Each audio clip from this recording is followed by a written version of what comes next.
गुरु ब्रह्मा गुरु विष्णु गुरुदेव महेश्वर गुरुदेव परम ब्रह्म तस्मै श्री गुरवे नमः। आलोचना प्रसंगे द्वितीय खंड 26 अग्रहायण बृहस्पतिवार 1348 बंगाब्द इंग्रेजी 11 डिसेम्बर 1941 ख्रीष्टाब्द। बेनुबने पाखिर काकली अनागत प्रभातेर आगमनी घोषणा करे और सुप्तिमग्न आश्रमवासीगण चकिते जेगे उठे। शांत मौन निस्तब्ध आश्रम भूमि तार माथाय उपरे जलजल करे ज्वले भोरेर शुकतारा। माटिते झरे पड़े शिशिर कणा। पद्माचरेर श्याम बितान गाয়ে লিয়ে पड़े থাকে। अदूरे झिलिर झलराशि निस्तरंग निथर हुए आलस्य বিলাসী आपन मने शोभा पाय। गरुगुली कुकुरगुली ताराओ शुए शुए घुमाय। कारो कोनो तारा नेই कोनो तरा। काल जेन अपुरন্ত प्रत्येकेर हाथे। किन्तु तार ओई माझे आश्रमवासीगण चकित चंचल हये ओठे। भावे बुझिबा आज देरी हये गेल। कत कथा हये गेल तार काछे। आमरा समय मतो पौঁছাতে पारलाम ना। नेशाखोरेर जेमन नेशार समय एले दिक बिदिक ज्ञान थाके ना। नेशार बस्तु पाওয়াই চাই তখনই। এও যেমন তেমনি। একজন মানুষের জন্য নেশা। তাকে দেখতে ভালো লাগে, শুনতে ভালো লাগে, তার জন্যে কষ্ট সয়ে আরাম লাগে। এই জাদু মানুষটির মধু স্পর্শ না হলে প্রাণ সবার উপবাসী থাকে। ভালো লাগে না কারো কিছু, তাই ছুটে আসে, তাকে দেখে, তাকে শোনে, আর মৌতাত জমে ওঠে। প্রশ্ন হলো, স্বপ্নের ভিতর আমাদের নিরুদ্ধ গ্রন্থিগুলি আত্মপ্রকাশ করে বলে শুনেছি, কিন্তু স্বপ্নের সবটাই কি তাই? স্বপ্নদৃষ্ট সব ব্যাপারের তো যুক্তিযুক্ত ব্যাখ্যা খুঁজে পাওয়া যায় না। উত্তরে ঠাকুর বললেন, মস্তিষ্কে যে ইচ্ছা, চিন্তা, কল্পনা ও স্মৃতির ছাপ থাকে তাই স্বপ্ন আকারে দেখা দেয়। আমাদের অপূর্ণ বহু ইচ্ছা স্বপ্নের মধ্য দিয়ে তৃপ্তির সন্ধান খোঁজে। জোড়াতালি দিয়ে চিন্তা মাফিক নানাভাবে হাজির হয়। এ জীবনের অভিজ্ঞতার মধ্যে নেই এমন কত জিনিসও স্বপ্নের মধ্যে দেখা যায়। আমাদের মাথাটা হলো চিত্রগুপ্তের খাতা। অনন্ত জীবন ইতিহাস লেখা আছে ওর পাতায় পাতায়। নাম ধ্যানের সাহায্যে মস্তিষ্কের কোষগুলি যদি উপযুক্তভাবে জাগ্রত করে তোলা যায়, পূর্ব জীবনের অনেক কিছু স্মৃতি স্বপ্ন ও জাগ্রত অবস্থায় ধরা দিতে পারে। আমাদের মন যখন যে ভাব ভূমিতে থাকে সাধারণত তখন তজ্জাতীয় স্বপ্ন দেখা যায়।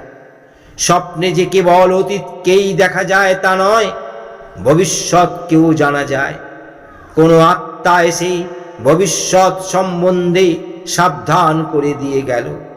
একই স্বপ্ন যুগপৎ কয়েকজন দেখেছে এমনতরও দেখা যায়। এসব একতানতার ব্যাপার, যা আমরা চোখে দেখি না, কানে শুনি না, ইন্দ্রিয় দিয়ে বোধ করি না। তা যে নেই তা নয়। আমাদের ইন্দ্রিয়গুলির শক্তি সীমাবদ্ধ, তাই তার উপরে যা তা আমাদের কাছে না থাকা হয়ে আছে। কিন্তু ওই ইন্দ্রিয় ও মস্তিষ্কের শক্তি অনুশীলনের সাহায্যে অফুরন্তভাবে বাড়ানো যায়। তখন আমাদের অনুভবে রাজ্য ততখানি বিস্তার লাভ করে। তখন একটা মানুষের বাহ্যে প্রস্রাব দেখেই হয়তো তার চরিত্র ও চেহারা পর্যন্ত বলে দিতে পারবে। আমি একবার ছেলেবেলায় একজনের গু পা দিয়েছিলাম। পাড়া দিয়েই মনে হলো এ ভাষার গু। পাড়ার দেওয়া সঙ্গে সঙ্গেই যে হেগেছে তার চলন চরিত্র চেহারা প্রকৃতি সবই যেন আমার চোখের সামনে ভেসে উঠল। আমি নির্ঘাত বুঝলাম কে হেগেছে। তার কাছে এসে জিজ্ঞাসা করতে সে হাসতে হাসতে বলল, তুই আবার ওখানে গেছিলি কেন? প্রশ্ন করলেন, আমাদের নিরুদ্ধ গ্রন্থিগুলি নিরসন সমাধানের উপায় কি? ঠাকুর বললেন, উপায় ওই ইষ্ট স্বার্থ প্রতিষ্ঠার আর্য আকুতি। নাম ধ্যানে ওগুলো জেগে উঠতে থাকে এবং তার নিয়ন্ত্রণ সামঞ্জস্য সমাধানের পথ আবিষ্কৃত হয়। ইষ্ট আর ইষ্ট স্বার্থে মনের আনাগোনা এমনি করেই ধ্যানে আসে চিত্ত সংযোজনা। মস্তিষ্ক কোষগুলি নামের তরঙ্গে যতই আন্দোলিত ও আলোড়িত হতে থাকে ততই ওগুলির ভিতর অনুসৃত নানা ছাপ আত্মপ্রকাশ করতে থাকে। অনেক বিভৎস চিন্তা কল্পনা ও প্রবৃত্তি হাজির হতে থাকে। অনেকে ওই সব দেখে আঁতকে ওঠে, ভাবে আমার বুঝি অধগতি হচ্ছে। আবার কেউ কেউ মন একাগ্র ও সংযত হচ্ছে না, মনের চঞ্চলতা মলিনতা বেড়ে যাচ্ছে ইত্যাদি ভেবে নাম করা ছেড়ে দেয়। তা কিন্তু ঠিক নয়। নামে সুপ্ত গুপ্ত যা তা যে আত্মপ্রকাশ করে সেইটাই লাভ। তখন বোঝা যায় নামের ক্রিয়া হচ্ছে, কিন্তু ধ্যান সমন্বিত নাম চাই। মনের কোণে যত উকু মারুক না কেন, ধ্যানের সাহায্যে সেটাকে ইষ্টের সঙ্গে সঙ্গতিশীল ও ইষ্টার্থপূরক করে তোলার কায়দাটা মাথায় এঁচে নিতে হয়। আবার বাস্তব কর্মক্ষেত্রে হাতে কলমেও করতে হয় তেমনি। এমনতর করে চলার মধ্য দিয়ে ওগুলি সমাধান ও নিরসন হয়। নচেত ধামাচাপা দেয়া অবস্থায় থাকে। কখন যে কোন প্রবৃত্তি বেঘরে ফেলে তা ঠিক নেই। শরৎ হালদারদা বললেন, ধরুন নাম ধ্যানের সময় একটা জঘন্য চিন্তা আমার মাথায় এলো, তখন কি করব? উত্তরে ঠাকুর বললেন, অস্থি বৃদ্ধি বিরোধী যা, ইষ্ট স্বার্থ প্রতিষ্ঠার প্রতিকূল যা, তাকেই বলতে পারেন জঘন্য। এখন আপনার কাছে যা জঘন্য হয়ে আছে তাকেই আপনি সুষ্ঠু ও সুন্দর করে তুলতে পারেন যদি তাকে অস্থি বৃদ্ধি অনুগ ইষ্ট স্বার্থ প্রতিষ্ঠায় সহায়ক করে তুলতে পারেন।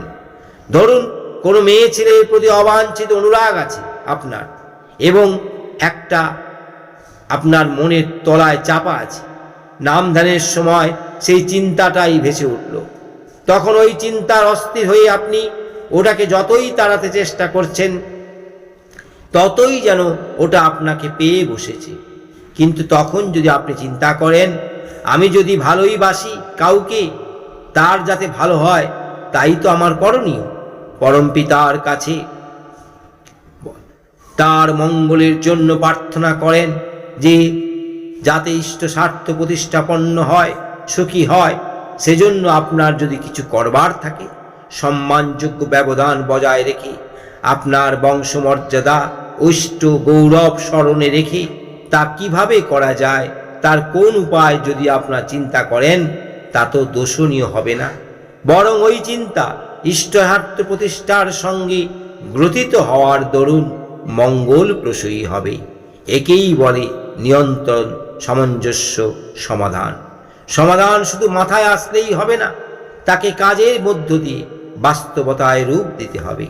ধরুন একজনের প্রতি গভীর বিদ্বেষ ভাব পোষণ করেন, ধ্যানের সময় ওই চিন্তা আপনাকে পীড়া দিচ্ছে। আপনি হয়তো ধ্যানে বসে ঠিক করলেন তার সঙ্গে এরপর থেকে বন্ধুর মতো মিশব, আজই তার বাড়িতে যাব, আমার গাছের একটা লাউ হাতে করে নিয়ে, আর তার ছেলে পেলেদের জন্য কিছু চীনাবাদাম নিয়ে যাব। কিন্তু কার্যক্ষেত্রে ভিতরে নিরোধ প্রবৃত্তির দরুন তা আপনি করলেন না। আবার মনে মনে হয়তো ভাবলেন, আমার অন্তরে বিদ্বেষ না থাকলেই হলো, বাইরে এসব করার দরকার কি? কিন্তু জেমস বলেছেন, It is purpose that God looks at and not the intention. Purpose এর ব্যুৎপত্তিগত অর্থ হচ্ছে সেট ফোর্থ, অর্থাৎ কি উদ্দেশ্য নিয়ে কি কাজের মধ্যে তুমি নিজেকে ন্যস্ত করেছ সেইটি হলো কথা। তোমার অলস ইচ্ছার কোনো দাম নেই। প্রফুল্ল বললেন, নাম ধ্যানের সময় চঞ্চল মনের পিছনে যদি ছুটতে হয় তাহলে তো চঞ্চলতা বেড়েই যাবে, মন আর স্থির হবে না। ঠাকুর বললেন, তুমি তো মনের পিছনে ছুটবে না, ছুটবে ইষ্টের পাছে। তোমার যা আছে তা নিয়ে তোমার ভালো মন্দ সব কিছুকেই ইষ্টের হাতিয়ার করে নিতে হবে। ইষ্টকে কেন্দ্র করে তোমার ভালো মন্দ সব কিছুকে রিঅ্যাডজাস্ট, নবীনভাবে বিনায়িত করে তুলতে হবে। এই যদি না করো তবে তোমার আনডিভাইডেড পার্সোনালিটি, অখণ্ড ব্যক্তিত্ব গড়ে উঠবে না। তোমার তথাকথিত ভালোটাকে যদি ইষ্টের কাজে লাগাতে পারো, তথাকথিত মন্দটাকেই বা লাগাতে পারবে না কেন? সব প্রবৃত্তিকেই যে তাঁর কাজে লাগানো যায়, আর এই লাগাটাই ধর্ম। জীবনের ক্ষেত্রে সর্বপ্রবৃত্তির উপযোগিতা আছে, যদি তা ধর্মানু হয়, ইষ্টানু হয়। তুমি যেটাকে ছেটে কেটে বাদ দেবে সেইটার সেবা ও সুফল থেকে ততখানি বঞ্চিত হবে। ধরো তুমি ক্রোধী, এই ক্রোধ বিসর্জন দিতে গিয়ে যদি তুমি রাইট আস ইনডাগনিশন অর্থাৎ পরাক্রমকে বিদায় দাও, তাহলে তোমার জীবন দুর্বয় হয়ে উঠবে আর দিন দিন অসৎকে প্রশ্রয় দিতে বাধ্য হবে। আবার এই একটা প্রবৃত্তিও যদি তোমার ইষ্টার্থ সৎ সংন্যস্ত হতে বাকি থাকে, অসংলগ্ন থাকে, তবে তার প্রয়োজনায় তুমি কখন যে কি কি করতে পারো তার ঠিক নেই। অমন্তর বিচ্ছিন্ন জীবন কখনোই নির্ভরযোগ্য নয়। চঞ্চলতা হলো মনের ধর্ম। চঞ্চলতা লাখ বারুক, তাতে ক্ষতি নেই যদি তা ইষ্টার্থী হয়। বিভিন্ন প্রকারের চঞ্চলতা যখন ইষ্টার্থী হয়ে আসে তখনই আসে স্থৈর্য, তখনই আসে সাম্যভাব অর্থাৎ ব্যালেন্স। তখন লাখো কর্ম ও দায়িত্বের মধ্যেও আমরা দিশাহারা হই না।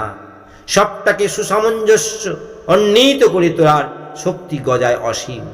আর এটা খুব ঠিক কথা, মানুষ যত ইষ্টময় হয়ে উঠতে থাকে তত তার শরীর মনের অবান্তর বিক্ষেপ ও বিশৃঙ্খলা স্তিমিত হয়ে আসতে থাকে। উত্তাল কর্মচাঞ্চল্যের মধ্যেও সে গভীর প্রশান্তি অনুভব করে।